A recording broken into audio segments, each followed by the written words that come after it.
Welcome to Downtime Weekly. My name is Allan. I'm going to be your host today as we talk a little bit about gaming news that interests us and our Discord community and the people there. So if you want to join, the Discord link is below. But otherwise, we're going to be covering some news about Valheim, Dbrand, a whole bunch of stuff with like PlayStation, cease and desist, some funny news stories that we've been seeing online, and also some less funny ones. So yeah, let's pop right into it.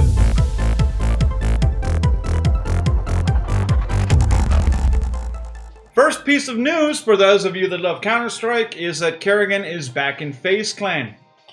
That's it. That's the news. Roll the video.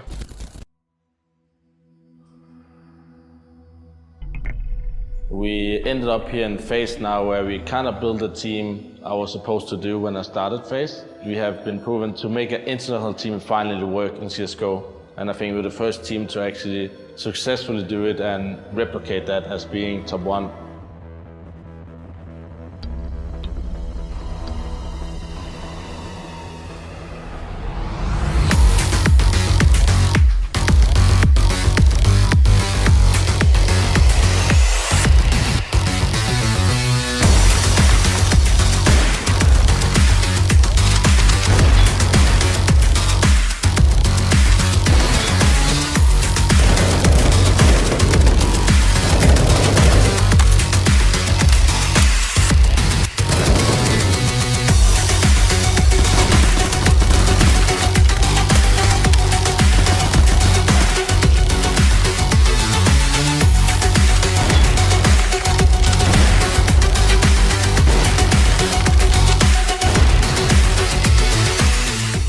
Still around here. Oh, we're not losing this round, and there you go. Karrigan strikes. That's big. Bomb now down. The clock is ticking, and they know it. Backline save for Karrigan. Oh, it's brilliant from him. Defends that bomb with his life, and they're out of time. Astralis no longer have the options here. And add insult to injury. Karrigan closes it down with 4 imperative kills. All right, so what we want to bring your attention to right now is the person behind CSGO Empire, Monarch, has been posting on Twitter a Google Doc that he's actually been updating with CSGO companies that are marketing betting and case skin betting to basically children.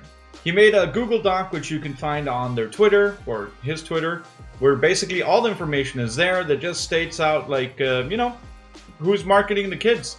And of course that's not a super positive thing, and he's trying to change CSGO, but then again, CSGO and betting and skins has been like a horrible problem for the scene, because everyone says that that's the reason that CS is popular. There's a lot of scamming going on in Counter-Strike and all that stuff. But yeah, but we have a lot to cover, so we're going to keep moving on. And the thing that I want to move on to is Dbrand, a company that has a great marketing team and an even better sense of humor. They're a Canadian-based marketing team that's been building their own custom plates for the PlayStation 5. And as you know, the PlayStation 5 is a white, sleek PlayStation that has 2 different models, a digital and a, non-digital version with like where you can put CDs into it, or DVDs or Blu-rays or whatever they are nowadays. And basically they've made their own decision to like make the design a little bit better.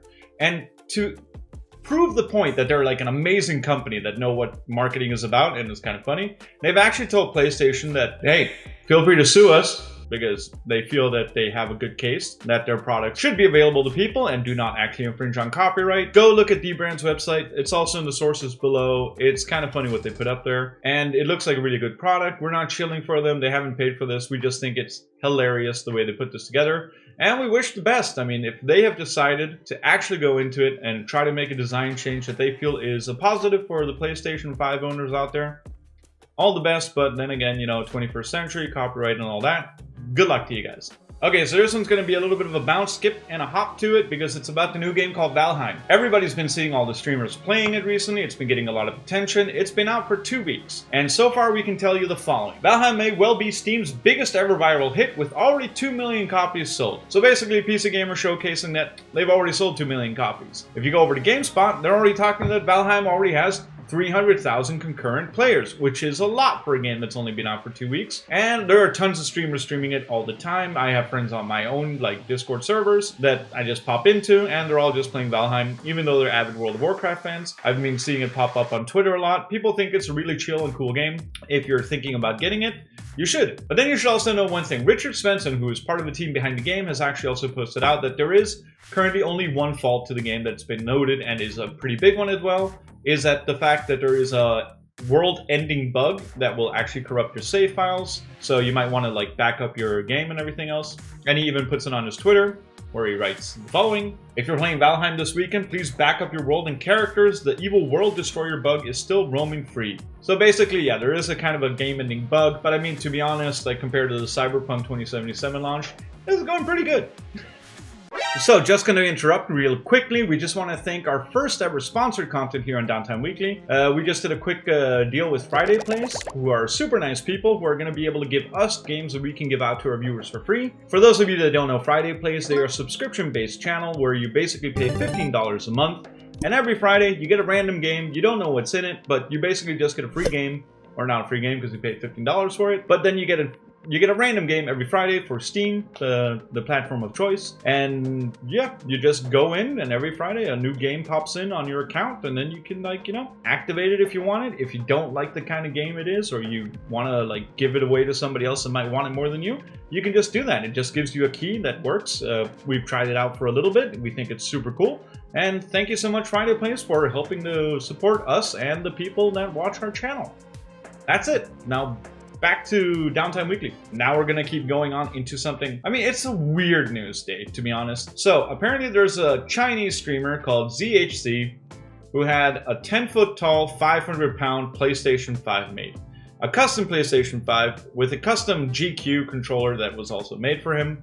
So he now has the biggest PlayStation 5 in the world. Congratulations, I guess? I don't know. It's a weird thing. Like, where are you gonna put it? It's 10 foot tall. It's wide.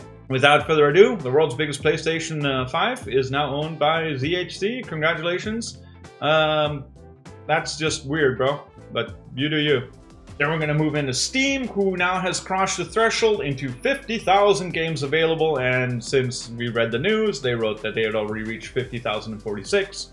They had also reached a little bit more since then. They're probably going to keep reaching more since, funnily enough, Steam is still releasing new games because people are still launching games on Steam. So that's it. And if you wanted to buy the full library of all the Steam games available, it will probably set you back around $500,000, which we also thought was kind of interesting. And as well, there is apparently over 1,300 porn games on Steam. Fun fact. Nobody needed to know that, but now you do. And then we're just going to pop quickly over back into the video game movie industry, because we talked last week about Jamie Foster, who was going to be playing in Borderlands, the movie, and we also had like Pedro and, you know, Bella going to be like Last of Us 2 protagonists. But what we wanted to point out is now Jack Black has been put on as Claptrap in the new Borderlands movie, which was really cool to us. We thought it was pretty funny. It's good casting. That's what we thought, at least. We posted it. And someone on our Discord server, Limogera, actually posted out that, you know, it's kind of weird that they don't actually just hire the original voice actors for Claptrap to play Claptrap, as it is like a robot, so you could just get the voice actor, give them some recognition, and probably save some money in the process as well. But apparently, you know, big names, Hollywood is still the machine and industry that it's always been. But it would have been kind of interesting to actually bring a video game actor into the movies, or a video game voice actor into the movies, because that would have been a positive change, don't you think? We think so. I mean, Limogero, you made a good point. And then Stadia has just announced that it's adding 100 new games throughout the entire 2021 to its platform. And this doesn't seem like anything that could be a panic, based on the fact that they recently talked about, you know, closing down their own development studio for Stadia and trying to get more developers into, you know, Stadia. And they're not going to do their own games. They're just going to get other people to make games for Stadia. But this seems that it might be a little bit of a rush to like prove a point that Stadia's still happening, like, you know. But usually when companies like kind of panic, they put out like really big news, like, oh shit, look at all these great numbers and everything else, just like Mixer, and then they just go away. But we hope for the best. I mean, Stadia is still a platform. They're still developing technology that's super useful. And it's Google's platform, and Microsoft is also announcing a whole bunch of stuff for their like streaming platform with Xbox and what they're trying to do with cloud gaming. So apparently they are the two big competitors, and one of them can't just, you know, get out of the scene, because that would be detrimental to both of them. And both companies want to be like first streaming online gaming platforms. So yeah, we'll see what happens. Nvidia's been doing it for a while with Nvidia Shield, and they do it well. So now it's a battle royale. Let's see who comes out on top. So thank you so much for watching. This has been Downtime Weekly. We had some news for you last few days. We're going to be having more news for you in the future. We're going to be bringing in more kind of commentary to stuff. And we even have a special interview that we're going to be putting together and coming out here on Downtime Weekly as well. So we're going to be starting to launch some pretty crazy stuff. And we have some interesting, you know, commentary for you. So